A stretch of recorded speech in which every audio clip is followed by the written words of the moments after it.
Olá, turma! Voltando então agora à nossa aula 2. Lembrem que na aula passada eu expliquei para vocês alguns problemas que acometiam as linguagens de programação, os paradigmas de programação anteriores, não é?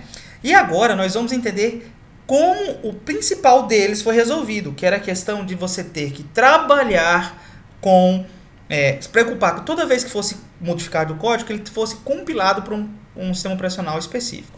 Antes, vamos entender o seguinte. Eu expliquei na aula passada, mas eu vou recapitular. O que é o processo de compilar, tá bom? Compilar é você poder transformar um código-fonte... Deixa eu baixar um aqui, ó, rapidinho. Vamos procurar aqui, ó. Pesquisar aqui. Código-fonte em C. Vamos procurar alguma coisa aqui, ó. Olha aqui, pronto. Tem alguns códigos aqui interessantes. Vamos pegar um aqui, um rebuscado aqui, um mais invocado. Isso aqui provavelmente não é C, mas a lógica serve, né? Então, olha só, deixa eu colocar o código aqui. Então, isso aqui é um código-fonte, tá ok? Isso aqui é que precisa ser traduzido para programas, para binários, que vão ser executados e entendidos pelo sistema operacional, tá bom? Imagine que esse aqui seria o código-fonte. Desconsiderem que aqui C é uma linguagem de programação, tá ok? Aqui não é o C, mas imagine que a linguagem que está sendo utilizada vai servir para você poder gerar um programa muito conhecido de vocês, que no caso é o WhatsApp. Ó, então vamos incluir o WhatsApp aqui para a gente poder ter uma ideia, para ficar claro para a gente. Ó, então é o seguinte, esse código-fonte foi escrito por um programador. Ele passou por um processo de compilação. E esse processo gerou um arquivo binário, e esse arquivo, ele é um arquivo agora executável, tá ok? Esse é o processo de desenvolvimento de um software a grosso modo. Você tem o código-fonte desenvolvido em uma determinada linguagem, você passa por um processo de compilação, para depois poder passar por um processo de execução, que aí seriam nós que vamos executar, beleza? Tudo bem. Agora vamos para o problema. O problema dessa forma é porque cada vez que você compilava, passava por esse processo aqui, ó, esse processo servia único e exclusivamente para um único sistema operacional, tá ok? De grosso modo, imagine que eu desenvolvi o WhatsApp e eu quero que ele rodasse no Windows, então eu teria que compilá-lo para o Windows. Ah, mas agora eu quero que ele funcione também para o Android. O Android é um sistema operacional. Então eu teria que compilar para ele para quem agora? Para o Android. Ah, mas o Android tem um padrão de arquivos diferente do Windows. Eita, peraí que agora complicou. Eu vou ter que fazer modificações no meu código-fonte para poder compilar, para poder gerar, para ver se vai funcionar. E aí agora eu vou começar a ter a versão do Windows, a versão do Android, eu vou ter a versão do C, eu vou ter a versão do Mac, eu vou ter a versão a versão do Mac, a versão de um monte de coisas. Isso tudo por causa desse passo, tá bom? Então, como funcionava é isso. Eu tinha meu código e o meu binário, ele era gerado em função do meu sistema operacional. O mesmo programa, eu tenho o mesmo programinha aqui, ó, que foi escrito por vocês, aquele cálculo da média, ele precisava ser gerado tanto para o Windows quanto para o Linux, que é um sistema operacional. E também ser gerado para o Android, se fosse o caso. Perceba um problema disso? Toda vez eu teria que mudar. E isso era uma complexidade grande, era um retrabalho. Então, tendo em vista essa situação, surgiu o conceito importantíssimo, ó, o conceito de máquina virtual. Pera aí, o que é essa máquina virtual? Eu garanto a vocês que em algum momento vocês interagiram com a máquina virtual e não faziam ideia, talvez, tá bom? Mas hoje vocês vão entender como ela funciona. Então imaginem o seguinte, isso aqui é um código-fonte, a exemplo do C. Esse código-fonte é gerado numa linguagem chamada de Java. Inclusive é a linguagem que nós vamos trabalhar, tá bom? Esse código que está aqui é muito parecido com o que a gente vai fazer de atividade nessa primeira aula, tá ok? Então, o que eles pensaram? Por que ao invés... Deixa eu fazer uma forma diferente aqui, que eu acho que fica um pouco mais interessante. Por que ao invés de nós... Deixa eu copiar aqui. Opa, só um minutinho. Pronto. Vou passar isso aqui para cá. Então, assim, por que ao invés de eu gerar isso aqui para vários sistemas operacionais, por exemplo, eu tenho o sistema operacional Windows aqui, ó. Eu tenho o sistema operacional Linux. Eu tenho o sistema operacional Android. Por que ao invés de eu ter que toda vez compilar isso aqui, ó, por que eu toda vez, ao invés de ter que compilar, por que eu não sou mais esperto e eu não tenho alguém que faz o seguinte para mim, ó? Ao invés de eu ter que compilar isso aqui, pô, pera aí, manda para mim aqui, ó, manda para mim que eu aqui, com meu papel espetacular, dou conta de entender o que você quer e eu me encarrego de passar para eles como é que deve ser feito. Ó, eu faço isso aqui. Mas espera aí, antes eu tinha que fazer o quê? Eu tinha que compilar meu código-fonte e modificar ele 3 vezes.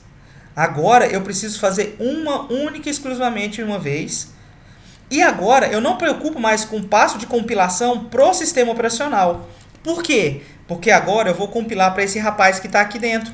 E é ele que vai se encarregar de gerar para mim, não importa qual é o sistema operacional. E esse rapaz aqui dentro, ele é chamado de máquina virtual. Então a nossa máquina virtual agora, ó, o que é que ela faz? Ela recebe essa informação, ela trabalha de uma forma que eu não dependa do meu sistema operacional. Por quê?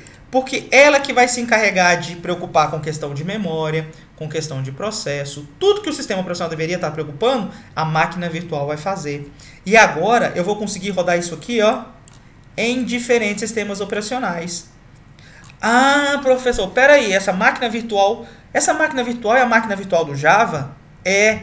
Muitas vezes vocês precisam acessar um banco, acessar um determinado aplicativo, e aí o que ele pede para você baixar? Você precisa baixar o Java.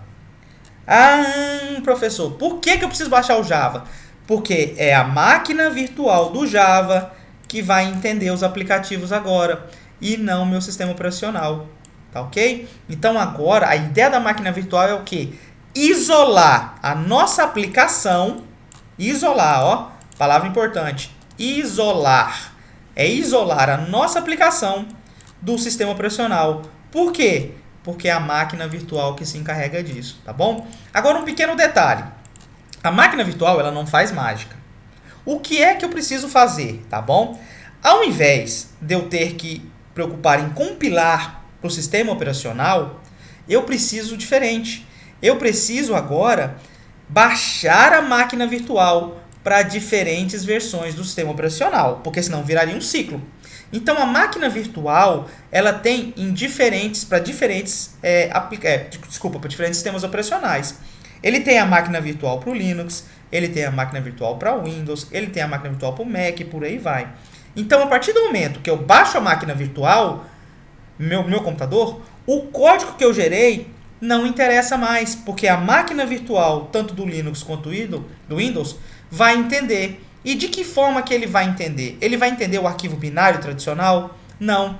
Ele vai entender uma coisa chamada de bytecode. Opa! Pera aí, pessoal, agora complicou demais. Antes nós tínhamos o quê? O processo de compilar. Ó, nós tínhamos o processo de compilar. E agora, o que tem agora? Agora, além do processo de compilação, nós temos nós temos também agora o passo de interpretação. Interpretar, ó, interpretação, olha lá, ó, interpretação. O que é interpretação, professor? Nesse aqui, o que eu estou fazendo? Eu vou transformar um bytecode, deixa eu procurar aqui para vocês terem ideia de como é que é a visão do bytecode. Esse aqui seria o código-fonte escrito pela gente, tá bom? Agora aqui, eu vou mostrar para vocês um bytecode de Java. Vamos ver se eu consigo mostrar um trecho de bytecode. Na próxima aula, eu vou gerar e vou mostrar para vocês algo, tá? Mas seria alguma coisa assim. Vamos ver aqui, ó. Deixa eu ver se eu consigo mostrar. Isso aqui seria um bytecode. Inclusive, o bytecode do Hello World. Vou colocar numa tela aqui sozinha para vocês, ó. Isso aqui é o bytecode disso daqui. Tá ok? Isso daqui é o bytecode disso aqui. E a máquina virtual agora, ela entende o quê? Ela entende isso daqui. Esse bytecode não foi gerado para Java, tá? Eu consigo visualizar aqui que muito provavelmente ele foi estar usando uma linguagem chamada Scala. Mas a ideia, o conceito é o mesmo. E aí, outra sacada da máquina virtual. Mas peraí, a máquina virtual funciona bem. Por que outras linguagens não podem utilizar a máquina virtual? E é o que acontece. Então, além do Java, nós temos outras linguagens que também utilizam a máquina virtual do Java para compilar e interpretar, né, para executar e interpretar os seus programas. Beleza? Então, a ideia da máquina virtual foi o quê? Acabar com o problema de você ter que compilar para diferentes sistemas operacionais. Na verdade, agora, você não compila para o sistema operacional.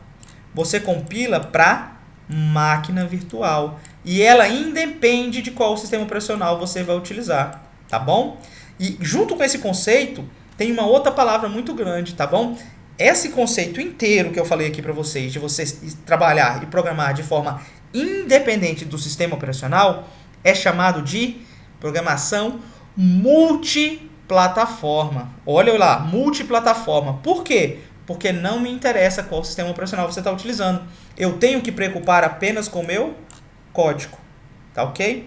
Basicamente, era o que eu preciso para entender a máquina virtual. Beleza? Turma, essa foi a aula de máquina virtual para entender como eles conseguiram corrigir um dos principais problemas que eu mostrei para vocês anteriormente, tá bom? Como que eles corrigiram o problema do sistema operacional de eu ter que compilar para diferentes sistemas operacionais? Utilizando a máquina virtual, o conceito de máquina virtual, que gera o código para bytecode no meu código fonte, tá bom? Então, isso aqui é o meu código fonte, que eu escrevi em qualquer programa, qualquer editor de texto ou IDE, e isso passou por um processo de transformação em bytecode, tá ok? No momento que eu compilei, eu transformei isso nesse formato de texto aqui, e que a máquina virtual consegue entender e executar. A título de curiosidade, essa aplicação aqui, ela vai mostrar na tela um texto, né? Olá, mundo. Só isso, tá? Percebam que tem muita coisa aqui. Isso é um dos problemas que nós vamos ver também na próxima aula, quando diz respeito ao Java, beleza? Então, sobre máquina virtual, é isso. Espero que vocês tenham entendido. Lembrando, qualquer dúvida, qualquer problema, é só entrar em contato, tá ok? Até a próxima aula.